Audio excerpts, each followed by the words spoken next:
السلام عليكم. في يا جماعة هاكرز اسمه حنظلة، يقال إنه إيراني. حنظلة ده عامل مشكلة كبيرة جدا في الأمن السيبراني داخل الكيان.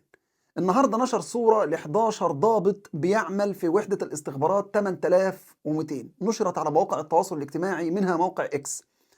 كمان من يومين نشر فيديو من أمام أحد منازل العلماء النوويين في الكيان، وقال لهم من خلال الفيديو اللي نشره ان هو قدر يخلي حد يوصل لغايه بيت العالم ده وصور البيت، لان التصوير ما كانش كاميرا مراقبه، لا ده كان موبايل وبيصور عربيه ويطلع من العربيه ويصور البيت والكلام ده كله. فساب رساله مع الفيديو اللي نشره ان احنا بنقدر نوصل لاماكن هامه جدا عندكم. الهاكرز اللي اسمه حنظله ده عامل مشكله كبيره جدا في اسرائيل الان، ومش عارفين يوصلوا له. يعني هو مش عارفين مين هو كشخص، بل بالعكس يمكن تقدر تقول عموم الشعب الايراني، كل الايرانيين، كل وسائل الاعلام، واحنا كمان ناس من وسائل الاعلام دول العربيه، وسائل الاعلام الاجنبيه والاسرائيليه، هم مش عارفين مين الشخصيه دي. يعني هو محدش عارف مين حنظله ده. تمام. هو تقريبا ممكن تقول ان قائد الحرس ممكن يعرفه، وزير الدفاع الايراني ممكن يعرفه، المرشد الايراني ممكن يعرفه، ما اعتقدش في حد رابع ممكن يعرفه. يعني انا ما اعتقدش ان حتى ابرز المسؤولين في ايران يعرفوه. تمام.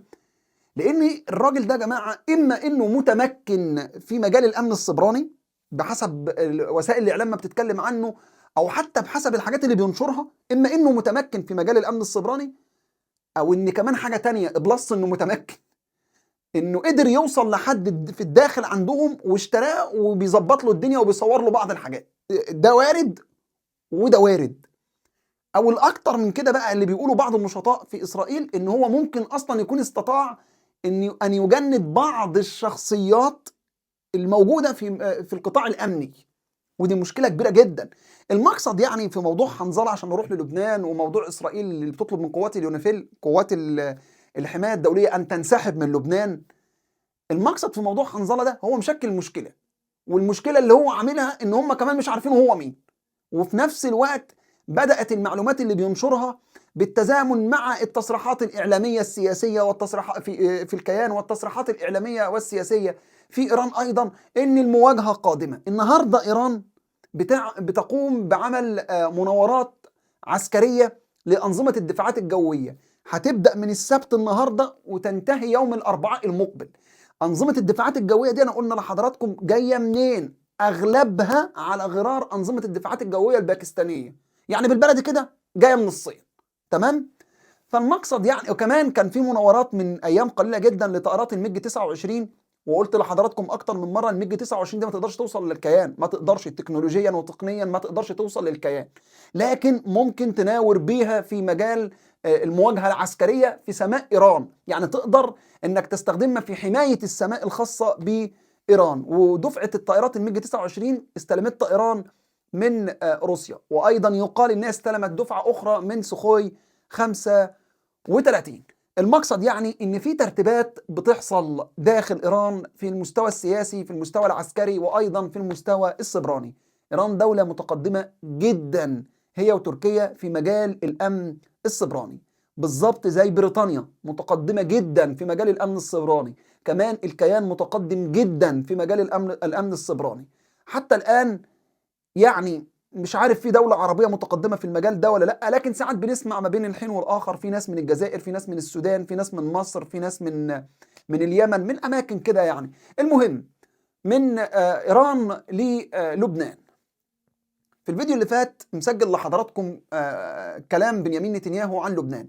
يا جماعة بنيامين نتنياهو متورط وعنده مأزق سياسي كبير جدا، وطلب النهاردة بشكل رسمي من الرئيس الإسرائيلي يتسحاق هرتزوغ وقال له اعفوا عني. الآن الهيئة القضائية، واللي ممكن يؤدي إلى انقسام قضائي، ده أنت متخيل الوضع بالغ الخطورة عندهم. ده غير ان في انقسام مجتمعي وانقسام سياسي وانقسام عسكري بسبب بنيامين نتنياهو. عايز عفو، وهو يعني بحسب وسائل الاعلام الاسرائيليه متهم مع سبق الاصرار والترصد، وكل التهم موجوده بالادله، فهو عايز عفو. بيشترطوا عليه ان السبيل الوحيد للعفو انك ما تمارسش اي عمل سياسي تاني، بقى كفايه عليك كده. تمام، احنا عايزينك تطلع معاك ايه، معاك ال الامر بتاع اكتوبر 23، او كفايه واطلع بره العمل السياسي. طبعا بنيامين نتنياهو مستحيل، فعلش كده بيلوش بقى، بيلوش ازاي نحن ذاهبون الى المعركه. لسه مطلع تصريح من ساعتين بالظبط عن ان حدود دوله اسرائيل يعني بحسب كلامهم بتنتهي عند الخط الاصفر في قطاع غزه. يعني اي مفاوضات تمت ما بيننا وبين الولايات المتحده الامريكيه ومعانا وسيط مصري ووسيط قطري ووسيط تركي دبلوها ويشربوا ميتها، ومؤتمر شرم الشيخ ده ما يفرقش معانا.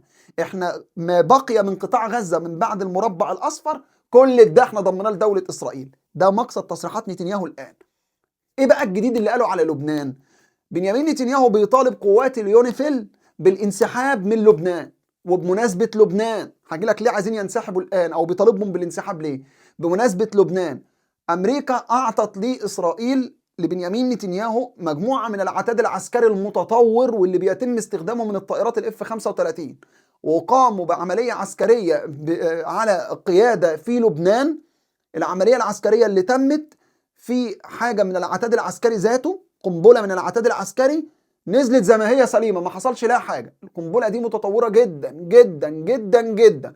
الولايات المتحدة الأمريكية تخشى كل الخشية عندها الآن إن يتم نقلها أو نقل التكنولوجيا اللي فيها لروسيا، للصين، لأي دولة عربية قادرة على التصنيع أو التقليد، لإيران.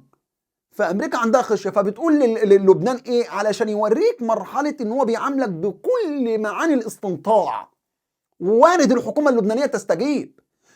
امريكا بتقول للحكومه اللبنانيه واحنا بنعمل عمليه عسكريه، ادينا عتاد عسكري لاسرائيل تعمل عمليه عسكريه عندكم، وهي بتعمل العمليه العسكريه اللي عندكم بقى في ابنائكم وشعبكم والكلام ده، في بقى واحده منهم نزلت سليمه، ابعتوها لنا بقى.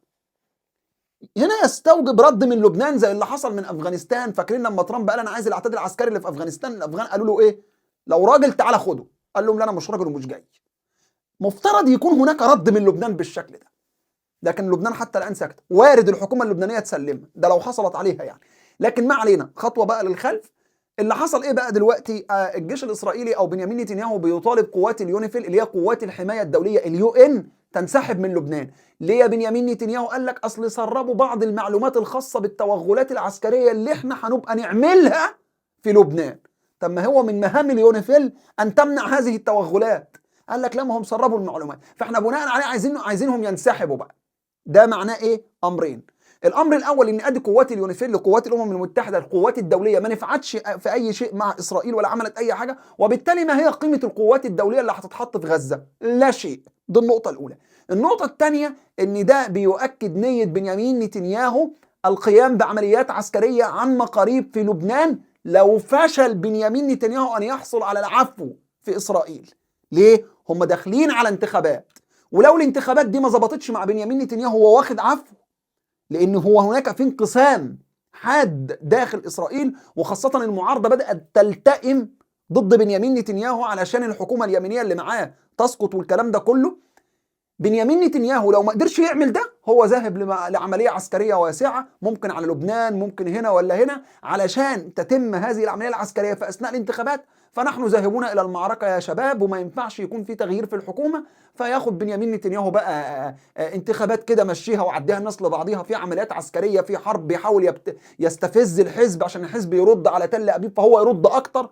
المقصد يا جماعه ان مع بنيامين نتنياهو لا استقرار سيحدث في الشرق الاوسط باي شكل من الاشكال، حتى وان كان هناك بعض الغلمان العرب الحكام عايزين يطبعوا معاه ويدوا له اللي هو بيعاني من عزله دوليه، يقولوا له لا ولا تزعل نفسك، خد يا سيدي الناس ادي تطبيع اهو جديد من دوله عربيه كبيره قوي. اسف لطلع على حضراتكم، سلام الله عليكم ورحمته وبركاته.